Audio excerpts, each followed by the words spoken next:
আমাদের জামায়াতে ইসলাম থেকে বলা হচ্ছে যে একটি দল মিটফোর্ডের ঘটনার পরে একটি দলকে লাল কার্ড দেখেছে। ওনারা আসলে কাদেরকে মিন করছে?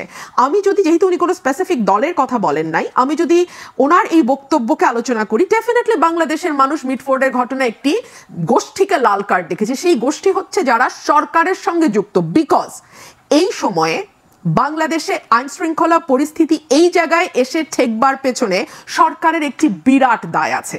প্রকাশ্য দিবালোকে পাথর দিয়ে একজন মানুষকে হত্যা করা হলো মিটফোর্ডের মতন ব্যস্ত এলাকায়। মানে বলা যায় যে মিটফোর্ড বাংলাদেশে ঢাকা শহরের মধ্যে ব্যস্ততম এলাকা, তাই না?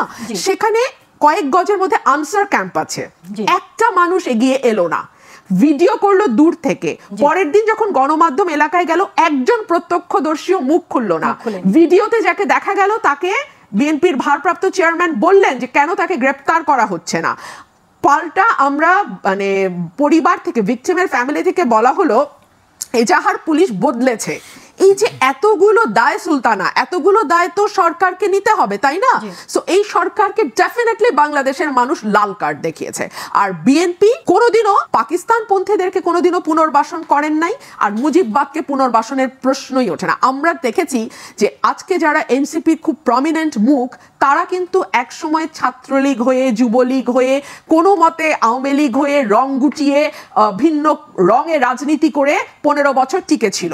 বিএনপিকে কিন্তু আপনি দেখবেন না যে মুখে এক কাজে আরেক, মুখে বিএনপি কাজে আওয়ামী লীগ। এটা বিএনপি কোনোদিনও করে না। সুতরাং যত নির্যাতন বলেন, যত মামলা হামলা বলেন, যত রকম নিবর্তনমূলক অত্যাচার বলেন, এটা কিন্তু 15 বছর ধরে বিএনপির নেতা কর্মীদেরকেই ভোগ করতে হয়েছে। সুতরাং বিএনপি মুজিববাদকে বা আওয়ামী লীগকে, মুজিববাদ বলে তো কিছু নাই, আওয়ামী লীগকে পুনর্বাসন করতে চাইছে, এই কথাটি একেবারেই অসত্য কথা। আমি এই জায়গাটাতেই বলছিলাম যে আমার কথাগুলো কোনো মিথ্যাকে ছড়াচ্ছে কিনা, আক্রমণ করতে গিয়ে আমি কোনো প্রোপাগান্ডাকে উস্কে দিচ্ছি কিনা, সেটা আমাদের খেয়াল রাখা উচিত। দেখুন, আপনি খেয়াল করবেন কথাগুলো যখন বলা হচ্ছে অন্যান্য দল থেকে, বিএনপি কিন্তু ডিরেক্টলি বলছে কোন দলকে সে ইন্ডিকেট করছে, কোন দলকে সে দোষ দিচ্ছে, এটা কিন্তু বিএনপি সরাসরি বলছে। বিএনপির জন্য একটা ওয়ার্নিং যে বিএনপি যদি এই ধরনের ঘটনাগুলোর ক্ষেত্রে তার দলের নেতাকর্মীদের সংশ্লিষ্টতা যদি নিবৃত্ত করতে না পারে কিংবা এড়াতে না পারে, তাহলে বিএনপি এর চেয়ে সামনে আরো অনেক চ্যালেঞ্জ ফেস করবে। এমনকি সেটা গভর্নমেন্ট ফর্ম করলেও, যেমন আওয়ামী লীগের পতন হয়েছিল এই জুলাই কিংবা ছাত্র আন্দোলনে, এইটি কিন্তু কেউ কল্পনাও করে নাই। কিন্তু হাসিনার মতো একটা 16 বছরের দৈত্য দানবের পতন হয়েছে। ধরেন বিএনপি যদি গভর্নমেন্ট ফর্মও করে, এখন কিছু আলাপ টেলিফোন হুমকি দামকি বাইরে, ভাই 16 বছর আমরা জেল খাটছি, নির্যাতিত হয়েছি, এখন আমরা ব্যবসা করব, এখন আমরা এইটা করবোই, লাইক এইটা তাদের মানে এটা কি বলবেন অধিকার, যেটা তারা করতে পারবে। কিছু জায়গায় অধিকার চর্চা, সেটা ধরেন কিছু প্রতিষ্ঠানে নিয়োগের ক্ষেত্রে কিংবা কোথাও একটা বাণিজ্য করার ক্ষেত্রে। সো এই টেন্ডেন্সিটা যদি থাকে, তাহলে এইরকম মিটফোর্ডের মতো আরও ঘটনা ঘটবে। আর এই একটা ঘটনা আপনি দেখেন যে আপনার যদিও ঘটনার 2-1 দিন পরে বোধহয় ভিডিওটা সোশ্যাল প্ল্যাটফর্মে এসেছিল, তার ফলে কি হয়েছে, সমস্ত বিশ্ববিদ্যালয়, কলেজ, শিক্ষা প্রতিষ্ঠান, দেশের সাধারণ মানুষ সবাই কিন্তু একটা প্রতিবাদ করেছে।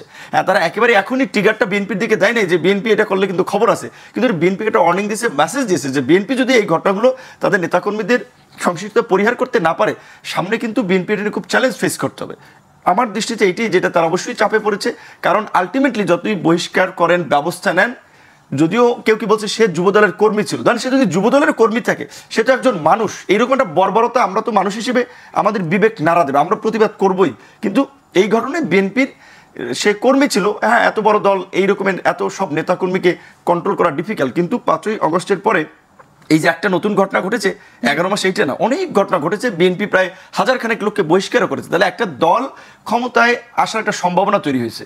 সেখানে যদি এখনই লোকজন এরকমের বেপরোয়া আচরণ করতে থাকে, 1000 বহিষ্কার করেও যদি রাষ্ট্রে ধরা না যায়, তাহলে তো মানুষের মনে একটা ভয় আতঙ্ক তৈরি হবে যে সামনের পরিস্থিতি কি হতে পারে। আপনি তাহলে বলতে চাচ্ছেন যে এই যে বিএনপির যে রাজনৈতিক এখন যে ঘটনা দিয়ে যাচ্ছে, এই মিটফোর্ডের ঘটনায়, এটা কি ব্যবস্থার সংকটে, নাকি নেতৃত্বের দুর্বলতায়, নাকি ক্ষমতার যে লড়াইটা সেটাতে টিকে থাকতে পারছে? আমি বলবো পুরোপুরি নেতৃত্বের সততা এবং দুর্বলতার কারণে। এখানে যদি বিএনপি তার নেতাকর্মীদেরকে একটু শক্তভাবে হ্যান্ডেল করতে পারতো, আমি বলছি যে আমি অনেক সিনিয়র লিডারদের সাথে তো বিভিন্ন প্রোগ্রামে দেখা হয়, আলাপ হয় পার্সোনালি সম্পর্কের কারণে।